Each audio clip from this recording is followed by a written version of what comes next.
Hello everyone and welcome to Whiskey Uncorked. My name is Brian. We're back once again with another Scotch whiskey review. And we are back in Campbelltown. We're back at Springbank, but this time we are talking about the Hazelburn 10-year-old. So the Hazelburn 10-year-old is Springbank's unpeated and triple distilled version of their single malt. And the 10-year-old is probably one of the top two least talked about editions of whiskey that come out of Springbank as a whole. This and then the Long Row Non-Age Statement or the Long Row Gold are probably the two that people don't talk about quite as much, but it's still pretty difficult to track down a bottle of Hazelburn 10. And unfortunately, it's going to be even harder to track down a bottle of Hazelburn 10, at least for a little while, as Springbank has recently announced that there isn't going to be a Hazelburn 10 release this year, basically this cycle. And so it's probably going to be another year before we see any more Hazelburn 10 hit the shelf. This particular bottle, if you're wondering, is from last year. This the date code on this one is 170523. Probably picked this up late last year for $95 plus tax. Yes, similar to other Springbank products, this is going to come with a bit of a premium here in the States. Typically, I see this bottle price from the $90 to $100 range plus tax. Unfortunately, that's a pretty significant increase from Springbank's retail price of £52, which generally would have that around $70 after tax. So as with a lot of Springbank products here in the States, at least, this gets judged just a little bit differently because it does have to compete with things that are significantly cheaper than this bottle is. And we'll talk about that a little bit later in the video. But just to kind of round off some details about this bottle, if you're not familiar with Hazelburn 10-year-old, it is something that is released on a bit of an annual basis. Hazelburn also has a sherry release that they do every year. That version is still being released according to the video that Springbank posted on their YouTube page. It's kind of hidden in a online tasting video, but most of the video isn't even about the tasting. They briefly talk about the releases this year and everything, and they get into some pretty significant detail about the future of some of the additions of Springbank single malt, including Long Row and Hazelburn. So definitely check that video out if you get a chance. It's great. It's very, very Springbank. It's very straightforward, but they have some fantastic information in there, particularly if you're curious about what's going to be coming out of Springbank over the next year or so. So in addition to it being triple distilled and completely unpeated, it is bottled at 46% ABV. It's natural color, non-chill filtered, and it is aged completely in bourbon casks. So we're expecting a fairly bright, fruity, not so Springbanky edition of Springbank. Probably why it gets ignored a little bit, even though you still can't really find it. It's not necessarily as hyped up. It still gets snapped up pretty quickly, but why don't we get into the nosing and tasting notes and give this thing a score? And then, of course, talk about value, which is a pretty interesting conversation, particularly in the States. All right, on the nose. So bright and fruity, for sure. This is something that I kind of got out of the Springbank 10 that I reviewed earlier this year, that I both really liked and also was kind of annoyed with to some degree. Kind of laugh about that review now, but this is definitely on the pineapple and kind of citrus side of things. I think even the official tasting notes on the site, when I was double checking the price, I believe they also said pineapple and lemon. It's pretty unmistakable. It's kind of what you're expecting from a completely bourbon matured 10-year-old whiskey with a little bit of, it's definitely maintaining a pretty hefty dose of its spirit quality, which absolutely carries through onto the palate. But let's see if we can find anything else.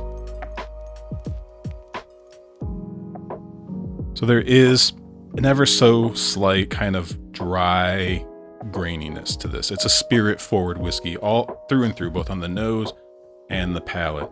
So you are getting a pretty decent dose of that raw spirit. I wouldn't be surprised. I don't know for a fact whether this is completely first fill or whether some refill casks were used as well, but I wouldn't be surprised if there were at least some portion of these were refill bourbon. So you're picking up a little bit of that kind of malt grain sharpness overall, maybe slightly mineralic.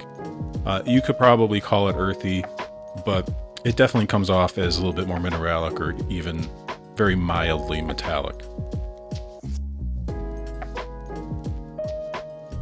There, of course, is some vanilla, touches of honey, a little bit of malty sweetness in there. Generally speaking, I think the nose is nice.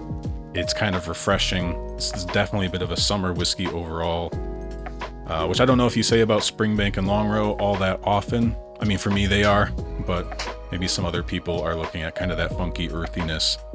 And the big peat bombs is more of a cooler weather whiskey, but we're coming up on the end of summer here, at least up here in the Northern Hemisphere.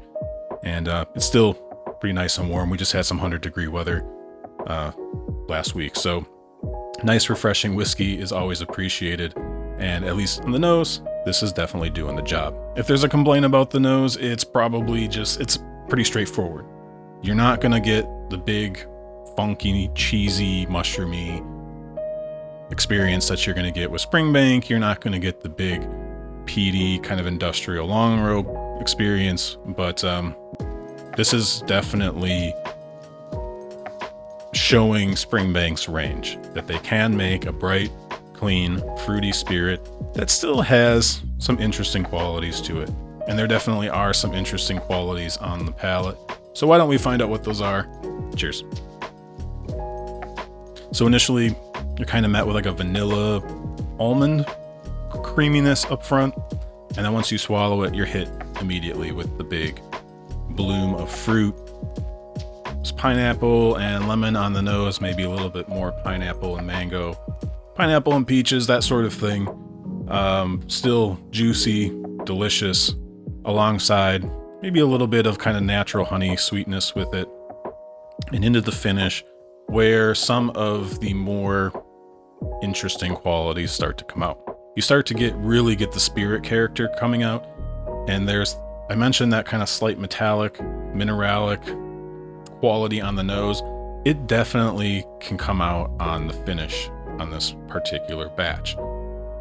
Kind of, again, it's a bit metallic, maybe a slightly bitter, and it has a bit of a drying character to it as well. Now, I don't mind this at all, although I could see it turning some people off if it's not something that you're familiar with, particularly if you just, I mean, at this point, you probably know whether you like spirit-forward whiskeys like this, or whether you like a little bit more barrel influence, even if that is bourbon barrels. But why don't we take a second sip and see if I can pick anything else out of the Hazelburn. Here we go. Yeah, I love the big, juicy flavors coming out of this. It's definitely the best part about this whiskey. It's my favorite thing about bourbon barrels. It's my go-to in terms of the type of scotch that I like to drink on a more regular basis. Now, on the finish, that youth, spirity thing it's not as bad today as it has been at other times as I've been drinking this particular bottle. It's there, but it's definitely not as intense as it was, say, the other night when I was kind of prepping for this video. So there are some alternatives to this whiskey which make things kind of interesting, but overall, I think that this is a very, very good whiskey that maybe doesn't carry as much of the uniqueness as the Springbank and the Longrow. So yeah, similar to the nose, it tastes great. There's some interesting qualities to it. Maybe some divisive. I could definitely see some people maybe not loving the finish on this, but it's not necessarily super complex. It's pretty straightforward. It's refreshing, summer dram, all of those things. So it's definitely something that I love to drink, something that it absolutely has a place on my shelf. But being that it doesn't like necessarily stand out amongst maybe some other bottles, it's going to be pretty difficult to give this a super high score. So I know I've mentioned like alternatives a couple times, and given that it doesn't come with that big punch of Springbanky funkiness, this does fall in to a category that there are a lot of other whiskeys kind of already operating in. A 10-year-old 46-ish% whiskey aged in bourbon barrels that brings a big punch of fruitiness. And probably the most ubiquitous of those, at least recently, has been the Aaron 10-year-old. So I did do a little side-by-side of the Aaron 10 and this not too long ago, and the Aaron 10 is slightly different. You can kind of, when you're nosing them side by side, you can pick out maybe a little bit more heft or something resembling a funk out of the Hazelburn. But the reality is they are very close. On the palate, I would say the Aaron 10 kind of comes with a bit more of a creamy vanilla. I think the finish is a little bit more traditional, a little bit more approachable. Maybe not quite the spirity forward, although it is still a spirit forward whiskey as well. Don't get me wrong there. It just tended to be a little bit more intense on the Hazelburn. Here in the States, the Aaron 10 is at least $30 cheaper than what the Hazelburn is typically found for on the shelf, and that makes that pretty difficult. But before we start talking about value, as a score, I gave that Aaron 10 a 7 out of 10, a very good score. And the reality is that this Hazelburn 10, in terms of overall quality and drinking experience, outside of a minor few tweaks leaning this way or that way, they're basically definitely in the same category. If you love the Aaron 10, you're probably going to really like the Hazelburn 10. If you like the Hazelburn 10, vice versa, obviously. So I'm happy giving this one a 7 out of 10 as well. Something I'll always enjoy drinking, but doesn't necessarily carry the oomph to really get it into that 8 out of 10 or higher categories. All right, so if you can pick this up for the 52 pounds or an equivalent price in your area, you can probably buy this with confidence. However, if you have to pay the $90 plus that it typically is going to cost you here in the States, that becomes a pretty massive challenge when it's not necessarily doing anything super different. I reviewed the Ben Nevis 10-year-old not too long ago, a few weeks back, and yeah, that's another whiskey that fits right in with this category. So if you have access to that bottle, fantastic. Here in the States, we don't. So again, Aaron 10, but then obviously in that Ben Nevis 10 video, I mentioned the new Indri Trini, or the relatively new Indri Trini. Also kind of providing a bit of a similar experience, although that's not bourbon cask. I think there are bourbon casks in there. A little bit more cask influence, but a relatively similar fruity sort of style for around the $50 to $55 range. So if you're paying that UK price, I think the value is fair. Springbank always keeps their prices pretty fair, at least at their RRP locally. Once it hits the States here, you got to make some pretty tough decisions.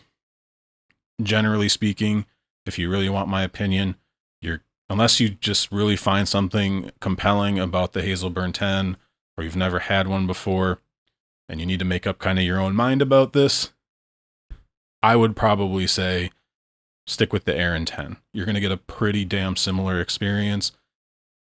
You're going to kind of really get a feel for that kind of fruity, bourbon forward, spirit forward whiskey, and you're going to save yourself probably in the neighborhood of $30.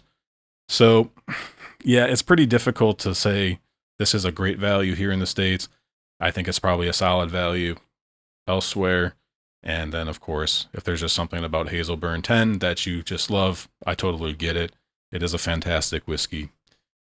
But I think I'll kind of go back to not having one of these on my shelf all the time, at least not once this one is gone, obviously, and stick to some of the other whiskeys that give a similar experience for a much cheaper price. All right, well, it's probably about time to wrap this thing up. I am happy that I picked this up. Like I said, it's a much different experience than I remember the last time I had a bottle of this. There was a couple of years that went by there where I didn't have one, and I'm happy to have picked this up, and we'll see kind of how the bottle continues to progress as I go through it. And if there's any major updates, major change in thoughts, maybe I'll hop back on here again and let you know. But again, not a big deal, as we're probably not going to be seeing another batch of the Hazelburn 10 on the shelf for another year or probably more here in the States. So if you do see one sitting on the shelf, no, you should probably grab it if you've been really wanting to try it. But with that, thank you everyone for stopping by once again. I do really, really appreciate it. If you're new to the channel and you got this far, I hope that's enough to hit the sub button below.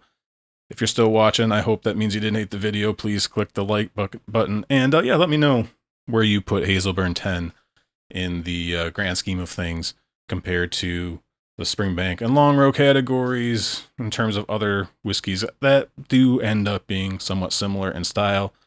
Is there something I missed about this? Is there something I should be looking for that could possibly bump up my experience for me? But yeah, let me know down in the comments. But until next time, thank you everyone for watching once again, and cheers.